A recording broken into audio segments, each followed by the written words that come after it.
I hope you're having a great start to your day. I'm Gina Thresher, AIFD EMC, and I am so ready for spring. How about you? Today, I wanted to make a breath of fresh air for one of my really good wedding planner friends.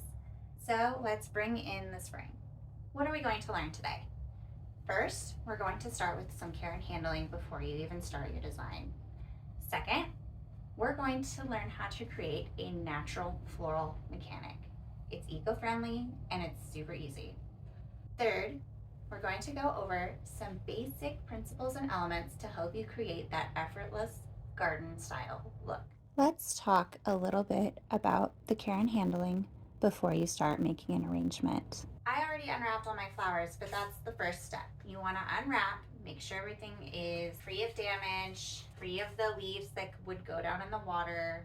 Anything in the water is going to create some bacteria buildup, but we'll also talk a little bit about that later. I usually leave my roses. I give them a quick, fresh cut so they can drink, but I like to leave them in the packaging a little bit longer so that they can get hydrated and that their necks don't start to flop a little bit. Each flower will have a slightly different conditioning need, and it is so important to know what those needs are to get the longest life out of your flowers. All flowers will benefit from having a fresh cut and then being placed in water with floral preservative. The floral preservative is an important step. Don't fall prey to those old wives' tales of using a drop of bleach or Sprite or anything like that. It does take away the life of your flower because it will end up building more bacteria in your water than your flowers want to drink. So avoid those. Just stick to clean water if you do not have floral preservatives. First on the list is Acacia dealbata, which is also known as mimosa. Now, a quick tip on mimosa.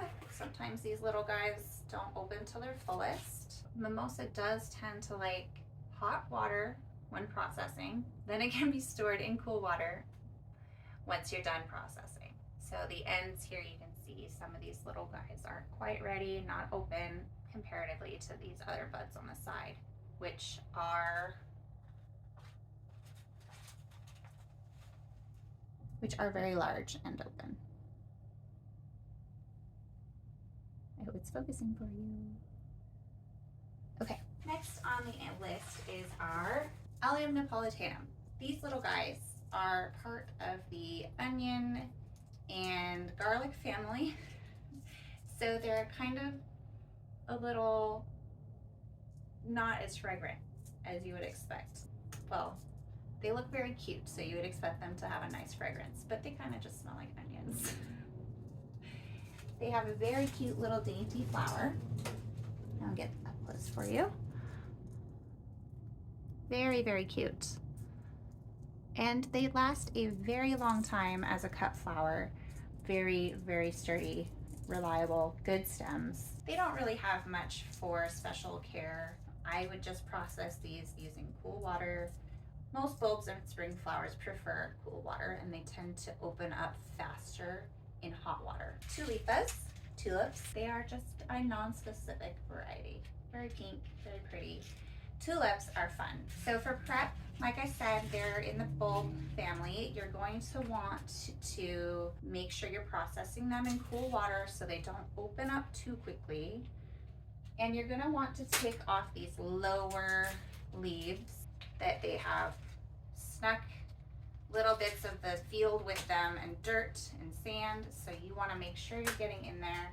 And I will usually take a towel or a paper towel when I'm cleaning my tulips, and I will wipe them like that and to get off any of that excess sand or dirt.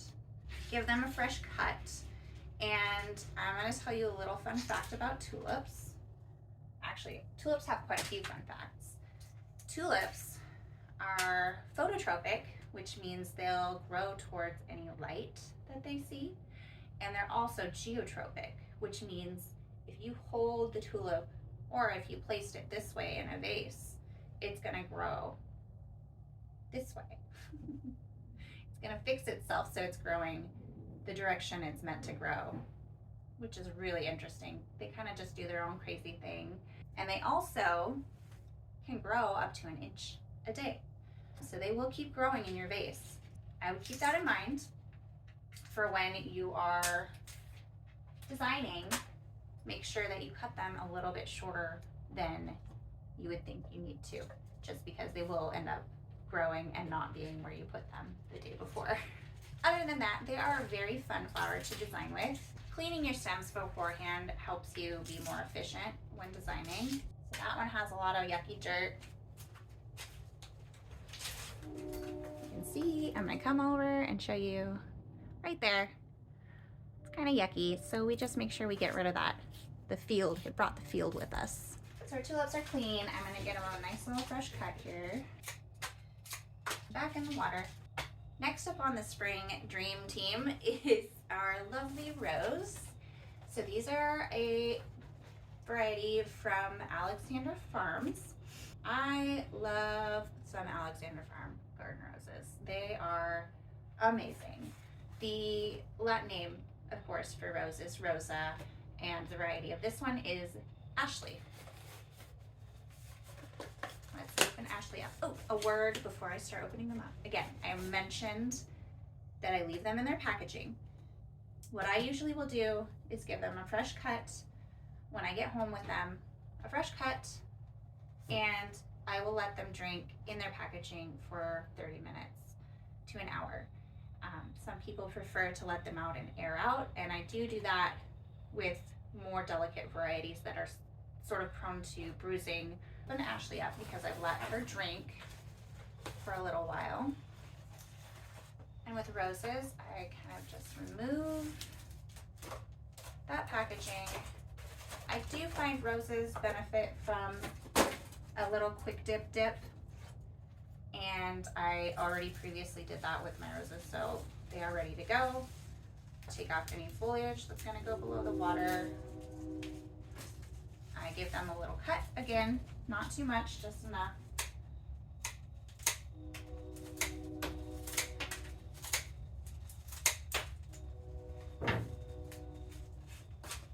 And then back in the water they go.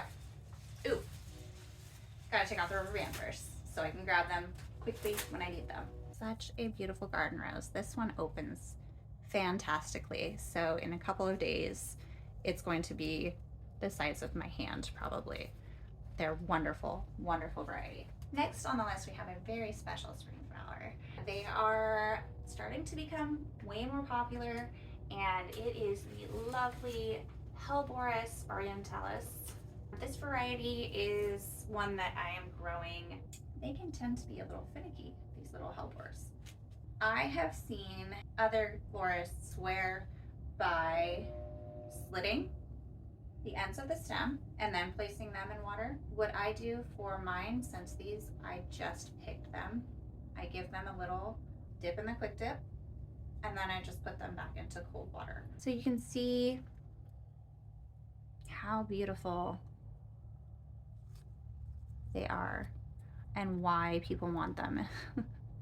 They are a very up and coming flower. Here we have our ranunculus asiaticus. It is a ranunculus, but this is the butterfly ranunculus. Care and handling, they do not need much. Obviously, just a fresh cut. Sometimes I will give them quick dip if they look like they have been a little long on their journey, and back in the water they go. Next on our arrangement roster is Hyacinth orientalis. This one's a lot like the tulips, and it's got a lot of dirt in there. So please be aware that when you get these, they are field grown. And what we're gonna do is take off that rubber band. Hyacinths, to me, smell like spring. Every year at the Seattle Flower and Garden Show, they plant so many of these for the entrance to the event, and you can just smell, these ones smell a little green still, but the scent off of these is incredible, and they start smelling more and more when they start opening up. Sometimes when you design with hyacinth, they can get a little droopy or fall over and flop. The key to that is to take a skewer and just poke it up into the stem so that it stays straight and vertical. Matthiola incana, also known as stalk. It is another one of my favorites for scent. Fragrance is also a very important element in design. That is all the floral I am using in this arrangement. I also have some foliages, aspidistra, which we'll do some fun things with. We have Camellia japonica, basically just the camellia bush in my front yard. Another friend from my front yard, Pieris japonica. I planted about 4 or 5 more of these bushes because I love them. They are also fragrant and very fun. It has great movement and great texture. So that's all I have today for materials going in my design, besides one more, which we'll talk about in the next step. I will list all the plant material used in this design in the description below this video. Let's get started on that second part. Now let's talk about the design part, finally. I wanted to show you a fun and eco-friendly design without chicken wire. Now, don't get me wrong, I love me some chicken wire, but it can be a pain sometimes. So in comes this guy. This is Curly Willow, Salix Matsudana. The idea of having a natural floral support has been around for a very long time. The idea here is to use this as a natural floral mechanic without poking myself in the eye. So we're going to, if it breaks, that's okay too. It's all gonna go in the vase. I was recently gifted a very large pile of Curly Willow. So I thought, why not? Let's make something fun and useful. So I am very technically winding it in and out and around till I get something like this. Back when I was still really learning how to do vase design, I used to take the Curly Willow and just wind it around in the vase, sort of more horizontally. And then I was shown the trick is to put it in vertically. It creates little pockets and spaces for you to put your flowers into. It's easier to work with when you get the green Curly Willow because it's a little more fresh. Here's a close-up. You can see that I cut one of these pieces here to just kind of come across. Fitted that in there, pushed it in. These will all separate out and you can use this like you would with chicken wire. So we basically built an armature with Curly Willow. Since we have our armature finished, let's move on to the flowers. I like to do my foliage next. I'm a foliage first kind of gal. Let's grab our foliage.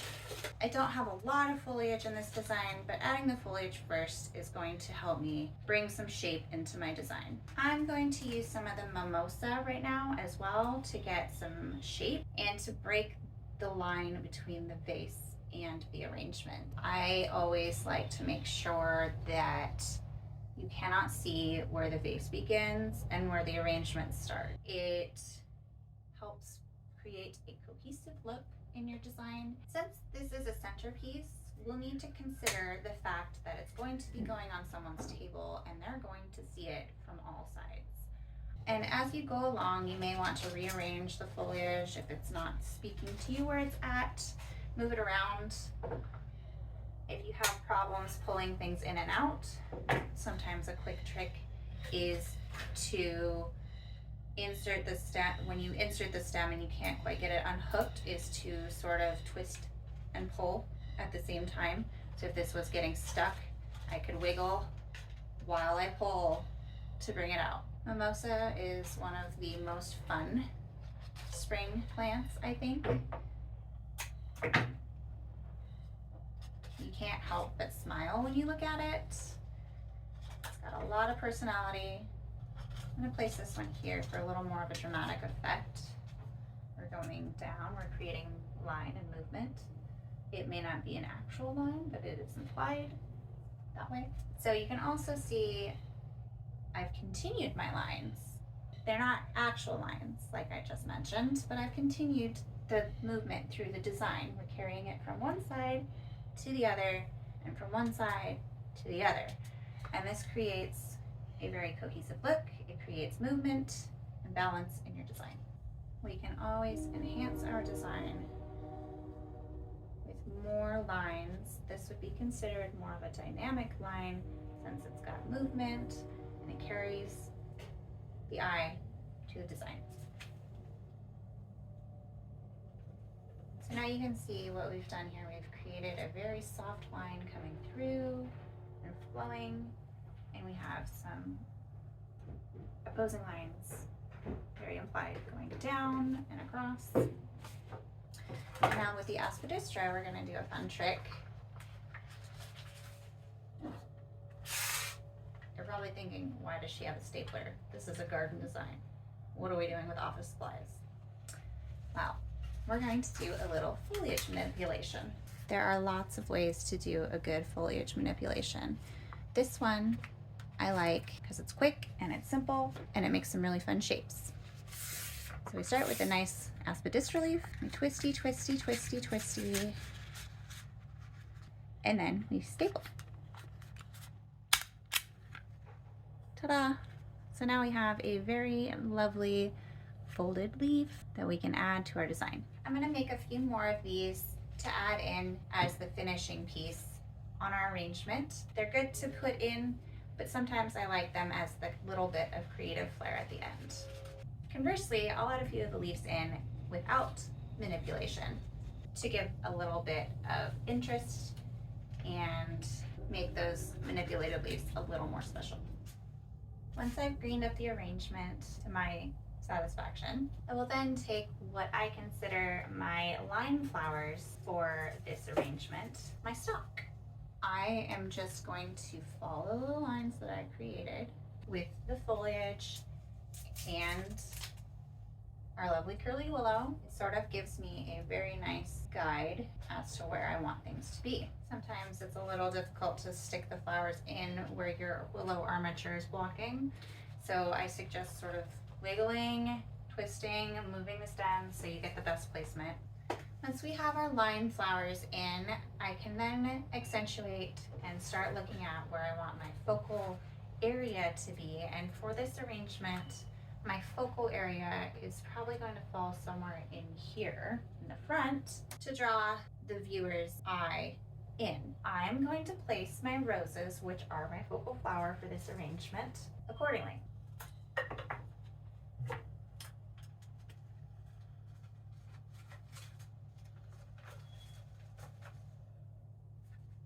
So I'm going to start working these roses in with different depths and length. I have to remember to save room for the more delicate elements of this design. So now I have our focal flower, the rose, in the design. You can tell this is going to be the area where your eye is going to stop. But I've also used the roses in a way that the growing pattern, fired upward, creates sort of a line. So in nature, you see this a lot with flowers on a branch, the big ones.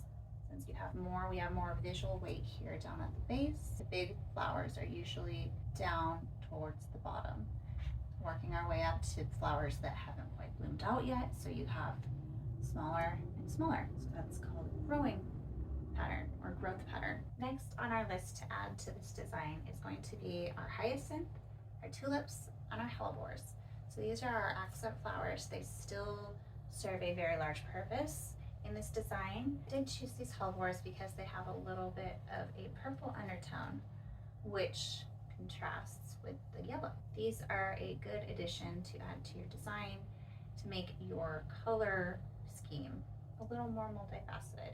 You can also work within the shades using lighter tints, tones, and shades to bring a softness to your design, like I did with the Acacia versus the buttery yellow of the stock. I also brought in some lighter shades of pink with the tulip. So when this is all finished, we'll have a very cohesive and put together design because we've been using colors from the color wheel. Another technique I decided to use with these hellebores, since I only had 3 stems, I would love them to make it more of a visual impact. So I grouped them.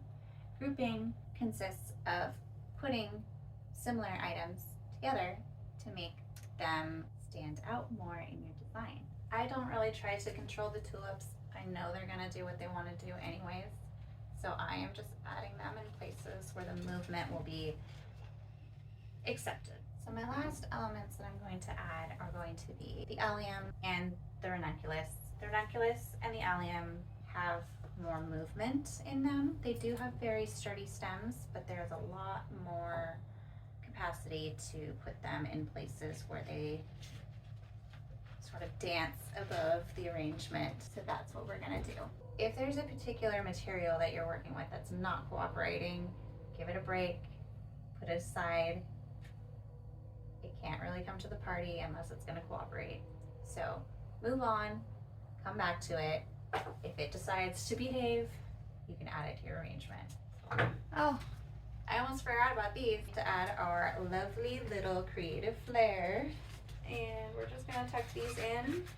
And I like to add them in places where I have the aspidistra as well, because people always wonder, is that the same thing? It's very different. We have our nice little grouping over here of our manipulated foliage. We've got our nice grouping of our focal flower, which makes this area very important.